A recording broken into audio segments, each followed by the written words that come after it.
in faɗa muku komai rigimar da za a yi a Kwankwasiyya, komai rigimar da za a yi a Kwankwasiyya wallahi ba yadda za a yi. ko yanzu aka zuba zaɓe a Kano APC ta ci, ba a Kano ba a Najeriya ma APC yanzu an yi zaɓe ba za ta ci ba. ta ce yau sun fita daga jama'iyyar NNPP sun yi bikilarin a APC su ganin da za mu ce kujerarsu bakance, za a zo a yi zaɓe a kujerunsu kuma mu tura wasu su je su yi a kai. So waɗannan abubuwa duk da suke gudana a kai, waɗannan mutanen dama muna da ishin wanda zargi ne bai tabbata ba cewa kwangila suka karɓo su zo su raba kan mutanen Kano. A tunanin sun raba kan harkar Kano shikenan an tarwatse can APC ta zo ta kafa mulki. To abinda Hussein ba gwamna mai hankali ne da tunani, ni yana kallon su da ido ɗaya. Muna yin kara saboda ganin da ake tare. To da ƙarshe ma maka ma daina ma ɓoyewa cewa ba a cikin namu suke ba, ce a cikin mu suke, amma munafukan cikin mu ne. Me ko munafukan cikin mu? Saboda tunda sun same mu kan mu a haɗe, muna zaune a waje guda ko muna tafiya daidai a tsare shi mai girma gwamna da mai gidansa sanata Rabi Musa Kwankwaso da mu da muke ban mai girma gwamna dukkan mu haɗe. Su kuma suka yi ƙoƙarin kutsowa suna cikin mu ɗin, suke so su raba kai domin a yi fitina. Shi yasa sai na ce to sun zama munafukai a cikin mu. A da farko dai ita kanta ƙungiyar tukuna da ake cewa abba tsaya da kafarka, wanda mai girma gwamna ya yi wata buka hanci kuma ya yi abin da ya dace a lokacin da ya dace a yayin da ya dace. Domin waɗannan mutane da suke faɗa tun muna yin kara muna ca ba a cikin mu suke ba namu bane su, muna yin kara saboda ganin da ake tare. To da ƙarshe ma maka ma daina ma ɓoyewa cewa ba a cikin namu suke ba, ce a cikin mu suke, amma munafukan cikin mu ne. Me ko munafukan cikin mu? Saboda tunda sun same mu kan mu a haɗe, muna zaune a waje guda ko muna tafiya daidai a tsare shi mai girma gwamna da mai gidansa sanata Rabi Musa Kwankwaso da mu da muke ban mai girma gwamna dukkan mu haɗe. Su kuma suka yi ƙoƙarin kutsowa suna cikin mu ɗin, suke so su raba kai domin a yi fitina. Shi yasa sai na ce to sun zama munafukai a cikin mu. Kuma na sha faɗa ma yau ma a nan ma bari in nanata abin da yasa na ce musu munafukai, kuma Ƙur'ani ne ce munafukai ne su, domin su ne a shi ne ake cewa annamimai a cikin alƙur'ani mai tsarki. Bismillahir rahmanir rahim. Ubangiji madaukin sarki yana sabata Walid ibn Mughira da cewa yadda da halayyarsa yake cewa shi hammazin ne, shi masha'in binamin manna'il lil khair mu'tadin asim utullun ba'da zalika zina an kana zamanu ba har zuwa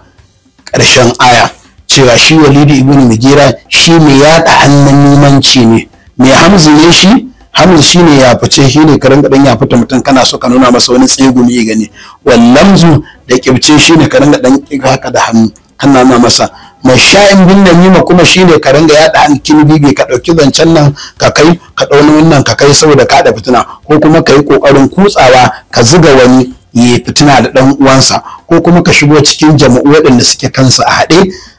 ka shigo ƙwarar raba su dan a fitina a ciki. To shine masha'in bin namimi ya da annamimanci. To saboda haka waɗannan wannan da nassun Qur'ani wato laifi ne babba. A cikin hadisi Annabi sallallahu alaihi wasallam yana cewa al-masha'una bin namimati la yadkhuluna al-jannata, waɗanda suke da annamimanci ba za su shiga aljanna ba. So da sauran ayoyi da hadisai da yawa, to sai muka yi musu wa'azi a wannan lokaci su fahimta ba su fahimta ba. So mai girma gwamna kuma ya fito ce duk mutum in dai ƙaunarsa yake yi, to daga yau kar ya ƙara jin wannan magana. To shine ganin haka su kuma da yake mun ɗauka za su wa'azantu, sai suka fito da wani sabon salo suka hau surutai. Shine barin fara da shi Kawu Sumaila. Na farko dai dama ne Abdulrahman Kawu Sumaila ban taɓa tsammanin dama ko mun kafa gwamnati da shi zai zauna a cikinmu ba, saboda dama ya shigo cikinmu ya zauna ya ga bai samu kafar da zai irin wannan abin ba ya fita, ya kuma shigowa bai kuma samun kafar da zai wannan abin ba ya fita. Yanzu Allah ya kawo shi aka zo ya aka kafa gwamnati har ira bauta da kujerar sanata, wanda a jama'iyyar da yake da rigima ya kafa kan nasa ya kasa kafa kan nasa. Idan ana tsayawa da kafa mai yasa shi Kawu Sumaila ya kasa tsayawa da kafa sai yayi jam'iyya ya fito takara ici. ai kaga ya kasa yin jam'iyya. Ai duk wanda yake so tsaya da kafarsa sai ya yi jam'iyya kuma ya fito takara ya ce shi kuma kawo wasu ce ya shiga. ai san takon kusa jam'iyya ya dauko da kansa domin kafin Kwankwasa ya dauko yan NPP billahi allazi la ilaha illa huwa ban santa ba. kuma tun da aka fara demokuraɗiyya bari ga maka tun lokacin DPM nake siyasa, tun kawo Idris Agwale nake siyasa, aka zo aka fita 99 an yi G34 da ni, an kafa PDP da ni, amma da jam'i nan haka yanzu wallahi ban san NPP ba, amma sai Kwankwasa ya ɗauko ta sai ya kawo ta a lokacin makasanta ta ci zaɓe. Ni abin da nake so ma yanzu Kwankwasa ya Kwankwasiyya rajista ta zama jam'iyya a gani in bata ci zaɓen ba, tunda har zai ɗauko mata ci jam'iyya ta wasu daban ya kawo ta ci, in ya kafa Kwankwasiyya za ta ci. Ai ban ga to ai da ma Kwankwasiyyar ake ba wani ɗan Kwankwasiyya da zai ce ba masa arace ba. Zan zo kansa in zai ka ajiye wannan tambaya ka zan zo kansa. Ba wani ɗan Kwankwasiyya da indinin Kwankwasiyya da zai ce ba masa arace babu shi.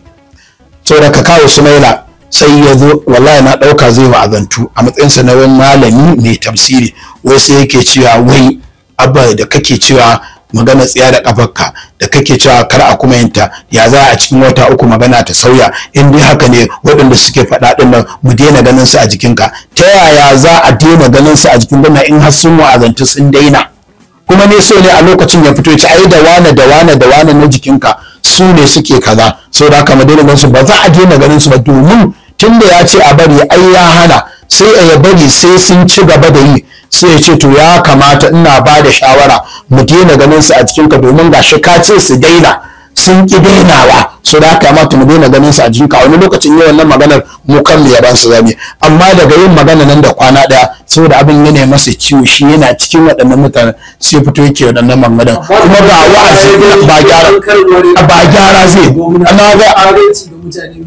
ai ba anan ake gyara ma, na faɗa maka sai in ya ga waɗannan ɗin sun ci gaba sai yi wannan magana, amma kwana ɗaya jaz yi wannan magana kaga akwai gilli a ransa bai ji daɗin maganar ba. Na biyu kawo Sumaila sai ya baro wa'azi a Abuja inda zai je mai girma shugaban ƙasa wa'azi, 'yan Najeriya suna cikin kunci na harkar man fetur, an baka kwamitin man fetur kana ciki, tunda aka baka kai shiru ba ka yin magana, ba ga shugaban ƙasa a mai da subsidy ba ga shugaban ƙasa ka karo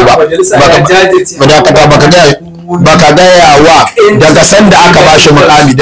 aka bashi mukami bai ƙara yin magana ba, bai ƙara magana ba. Mun ɗauka da aka bashi wannan zai ƙoƙari da kuje sanan kwana-kwanan da aka kama yara 'yan Kano, kowa ya suka ya Allah wadai da abin da aka yi, ba a ji muryar kawo Sumaila ba saboda ya narke a cikin su. Ashe rogo mai ba dan Allah yake ba, kuma kawo Sumaila ba abin da yake a yankin constituency sa, rigar Kwankwasa ya shiga shi sa aka masa shiru ba, kuma amma ba abin da yake a gaya mu wani project da ya kai yake yi a yankin dukkan mu da barauci furin yana aiki a yankin sa. Ai lokacin 2019 babu shi Kwankwasiyya bata ci zaɓe ba, kuma yanzu insha Allah 2027 za mu ci zaɓe insha Allah babu su. Ai kowa sani, ai Malam Ibrahim Kar ya faɗa waɗanda suka fi su ƙarfi ma sun yi karo da Kwankwasa ba su kai labari ba. Na gama da ka in koma kan shi Alima da yake maganganun da yake ba a adalci aka baka takara sau uku, ba a adalci wannan karan 'yan Dala Ibrahim na Madidala suke so a wannan karan, amma haka Kwankwaso ya danne sun da kake faɗi, yana zazzare ido yana danne mutane kamar yadda ka faɗa ɗin, haka izazzare musu idon, izazzare wa mai ɗaiɗe mai turare, izazzare wa Ali na Madidala, su ha musu ari dogon na ba su siraji duk izare musu ido, ce kai za a yi aka baka ka tafi karo na uku, wanda idan ci aka aje a yi takara wallahi Ali ba zai ci firamare a Dala ba, kuma yi uku ka amfana da shi, yi uku aka baka, kuma duk da wannan tsarin da Kwankwasa yake danne mutane din ka amfana. Saboda haka Ali in rashin adalci aka yi, kai kana da kacin waɗanda suka taimaka aka yi rashin adalci aka danne mutane a Dala aka baka takara don ka amfana da wannan tsari, na haka ka ba wa kanka da kanka amsa. Kuma ka zagi 'yan ƙauye, sau da aka kai na ina muna da kishin kai da barau kuna su za ku haɗe za ku yi takarar gwamna ko mataimakin gwamna to duk ture wannan senator aka baka bare karkare da ni ban ma ce ma wani je ko kar je ba tukunna ina baka amsa. Ali ya yi takarar sana 2019 bai je ƙauyen campaign ba. To ƴan ƙauye ƴan uwanmu wanda mu iyayen mu ƴan ƙauye ne muna alfahari da ƙauye mu ƴan ƙauye ne dan ni a ƙauye aka yaye ni a cikin ragama aka yaye ni a ƙauye na tashi kuma ƙauye da kake so kan ƙauye abu ne mai kyau mai daɗi. Al'adar Larabawa idan suka haifi ƴaƴansu idan suka tashi lokacin yaye ɗaukan su ake a kai su ƙauye saboda su taso su ɗabi'antu da rayuwa da kara da yakana da kunya irin ta mutanen ƙauye. Har gobe mutumin ƙauye ya fi na birni jin kunya da kara da yakana komai. Har gobe mutumin ƙauye ya fi na birni yan abin yi maka tashi amma har gobe mutumin ƙauye ya fi wannan ya fi ɗabi'antuwa da wannan ɗabi'an mai kyau. Shi yasa aka kai Annabi sallallahu alaihi wasallama aka kai shi ƙauye ya tashi a nan irayu Halimatu Sadiya ta tafi da shi saboda haka ƙauye tarihi ne mai kyau. In ka zagi mutan ƙauye to ana da question mark a tarihin musulunci ka bawa kanka da kamar amsa. Yan ƙauye in Ali ya zo neman ƙuri'a a cikin ku to kun sani kuma ga ku gashi nan Kabiru Alasar Rum shi ma da yake wannan abun ai Ganduje ya bi da ya ga ba zai samu takara abun Ganduje ba sai ne masu matse shi ya san yanda ya dawo cikin Kwankwasiyya aka bashi kuma takarar nan kuma ko babu shi da shi din ma 2019 mun cire na Bunkure Kibiya mun ci wa'annan ƙuri'un shi kuma a zaɓensa dama sun kwaci zaɓe ne suka ba shi bai ci ba amma a zaɓen gona duk mun ci wa'annan local government ɗin guda uku kuma yana nan kuma yanzu ma ko babu su cikin ikon Allah za mu ci zaɓe domin jiya da nake buɗe wani faifan bidiyo na Ganduje yake cewa sanata Rabi Musa Kwankwaso mutum ne mai gaskiya da amana kuma duk mai gaskiya yana tare da Allah. Ganduje ya san da haka yayi abin da ya to ya jira yi hukuncin Allah akan wanda yake da amana. So secondly kuma su waɗannan duka mutanen da suke waɗannan surutu dukkan waɗannan mutanen suke waɗannan surutu ni a siyasa ba na cewa mutum wai ya je ita a siyasa matsayin kan ɗan siyasa ko mutum ɗaya ne ya fita daga cikinka kana jin ciwo amma idan ya zama ba yadda za ka yi da shi sai ka kyale shi ya tafi isan da ita fi kuma sannan wani zai zo so da a yayin da suka fita a yayin wasu zazu kuma abin da ce yau sun fita daga jama'iyyar NNPP sun yi bikilarin a APC su ganin da zamu ce kujerar su bakance za a zo a yi zaɓe a kujerunsu kuma mu tura wasu su je su yi akai. So waɗannan abubuwa duk da suke gudana akai waɗannan mutanen dama muna da ishin wanda zargi ne bai tabbata ba cewa kwangila suka karɓo su zo su raba kan mutanen Kano a tunaninsu in sun raba kan harkar Kano shikenan an tarwatse can APC ta zo ta kafa mulki. To abin da Hussein ba gwamna mai hankali ne da tunani ni yana kallon su da ido ɗaya ya kuma toshe ido ɗaya yana kallon su. So abin da yake faruwa gwamna yana ci gaba da ayyukansa na alkhairi ba ma abin da ya min zafi da su shi sasan da zai bada amsa yace ya fusata bai yi ya magana a kansu ba amma bari yayi ya datse in kaunarsa kake ka daina daga kaunarsa kake ka daina wannan magana da yau. So da duk wanda ya ci gaba sunansa makiyan gwamna da haka bai sauya su bai ci gaba da abubuwansa kuma ko bari in faɗa muku komai rigimar da za a yi a Kwankwasiyya komai rigimar da za a yi a Kwankwasiyya wallahi ba yadda za a yi ko yanzu aka zuba zaɓe a Kano APC ta ci ba a Kano ba a Najeriya ma APC yanzu an yi zaɓe ba za ta ci ba saboda ai an yi wahalin kowa ya bayyana kuma abin da ba sani ba shine shi Kwankwaso da ma ya saba goya ƴaƴan kunama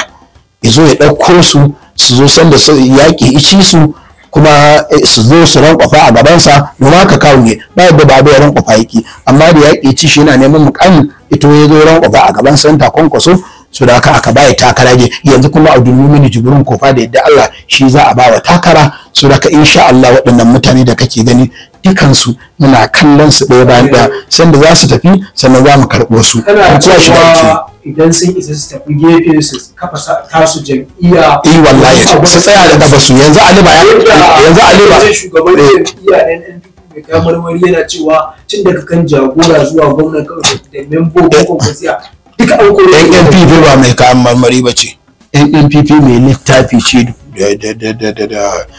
da hula littafi ba mu da yanzu ba ita bace NPP mu daban tasa daban, su masu kayan marmari tasa daban kuma tamu daban wacce muke yi. So logo mu daban da nasu. Saboda haka idan mutum ina so da Kawu Sumaila da Kabiru Alasirin da shi Ali Dala idan sun isa su tsaya da kafarsu su kafa jama'iyya su ci zaɓe a cikinta, shine mutum hikima tsaya da kafa. Amma kar mu ji su sun yi da kirarin na wata jama'iyya daidai kakar zaɓe sun koma cikinta don su ci zaɓe. In dai mutum ya isa to jam'iyya zai kafa, kamar yadda Kwankwasa yake ɗauko jam'iyyar ma da ba a santa ba ma ya ce ga ta nan na kawo, ya tsere ita kuma jam'iyyar ta farin jini. Ko kai da muke hira da kai baka san jam'iyyar NPP ba kafin Kwankwasa ya kawo santa ba. Kuma mutum nawa za ka yi interview da shi idan kai ka santa, wataƙila da yake kai ɗan jarida ne ka riga ka kanta, amma ƙila na tabbatar ka manta da ita a duniya ko kana sane da ita sai da aka ambace ta kasanta ka tuna da ita, ko ba lokacin da aka ambace ta ba tuna ina zuwa yadda ka ba wata amsa da aka kawo ta ai shi alma daki tun soban sabon ma fa yayi takara a wata jam'iyyar daban lokacin ba Kwankwasiyya ya faɗi, sai da ya da Kwankwasiyya ya fara mulki. So dama can muna cin zaɓe sun zo sun same mu ne muna cin zaɓen mu har alma daki, domin ko alma daki ya zo tun soban ya bar bayan zaɓe da aka yi da gandu. To ai mun ci to soban ansari ai dan bai taɓa cin zaɓe da kansa ba. Mun ci zaɓe a 2003 babu alma daki. Ai 2019 mun ci zaɓe ba alma daki. 2003 muka faɗi zaɓe. 27 kowa ya san 2007 Ahmad Garba Bichi ya ci zaɓe, ana ji aka murɗe aka yi danniya aka murɗe aka ƙi kawo ƙuri'ar Dawakin Kudu. Amma a lokacin yan majalisun mu na duk mun ci zaɓe. Kuma lokacin kuma aka mun ci saboda haka wallahi ba ta mana zafi ba. Wallahi kuma ma daki baran ga maka wannan maganganun da yayi zai realize his mistake it in the future. Wallahi baka ga bayan ya ba duk ya burkice hankalin sa ya tashi. Ayyami isa idan za a rabu da Kwankwaso, idan za a rabu barka the issue is that issue din maganar laban magana jaru laban ce yanzu hirar da ne a baya a gidan talabijin nan da jaru laban ba da ita na zo ba issue din ba na jaru laban ne. The issue is that shine idan ana tare da Kwankwaso wai mai yasa idan za a fita daga tsarinsa ba za a fita salin alama. Yanzu Baraka Sani da tabar PDP ana gwamnati da aka ce an fita daga PDP an kuma APC da ta ga ba za ta iya ba ta jawabi ta gode wa gwamna ta ce ita tana na PDP ta gode har gobe ba a ji Baraka Sani ta ce kana ba kan Kwankwaso. To me yasa kuma Baraka Sani nan kwamishina kawai ta yi shekara bari Suleiman Madubo ka daina kutso da tambaya ana baka amsa. Saboda haka Baraka Sani nan shekara 2 da rabi ko 3 a kwamishina, a yayin da Ali a lokacin ya kai yana second tenure ta dan majalisar tarayya, amma ta fita ba ta zaki Kwankwaso ba. Me yasa Ali da zai bar Kwankwaso inda abin da ya mana ciwo a mun Ali wallahi zagin Kwankwaso da yi shi ya mana ciwo. Me yasa ba za a rabuwar mutunci ba? Ai sai a rabuwar mutunci a nasa waje kowa ne na waje, amma sai ya zo ya yi maganganu ya yi zagi a matsayin a shekarun Ali. Wallahi ba Ali ba ko ni ko kai ko wanda ke ƙasa da shekarunmu wallahi akan Kwankwaso wallahi ba zai kalli Kwankwaso ya masa wannan maganganun na zagi ba. Kamata ya Ali ya fita salin alin ya irin yadda Baraka ta yi. Yanzu Baraka ba ka san bijici ba, amma ya fita ya yi zage-zage bayan ya gaba ya kuma je ya zauna yana nadamar maganganun da yi. Cikin minti ɗaya saƙonka na ƙarshe. Saƙona na ƙarshe shine jama'a jihar Kano su ci gaba da yi wa Kano addu'a da fatan alkhairi, a ci gaba da yi wa mai girma gwamnatin jihar Kano addu'a akan waɗannan ayyukan alkhairi da ya ɗauko, wanda a yau ma ya biya tsaffin kansiloli na zamanin Ganduje da na zamanin Kwankwaso da suka maki yau ya biya su haƙoƙinsu. Waɗannan ayyukan alkhairi da yake so ya ɗora Kano a seti, Allah ya sa a ci gaba kuma ya ɗore, kuma a yi wa shugaban ƙasa addu'a Allah ya karkato da hankalinsa domin ya kyautata wa 'yan Najeriya a ji daɗi. Allah kuma isa 2027 Kwankwaso ne zai karɓar gaban mulkin Najeriya.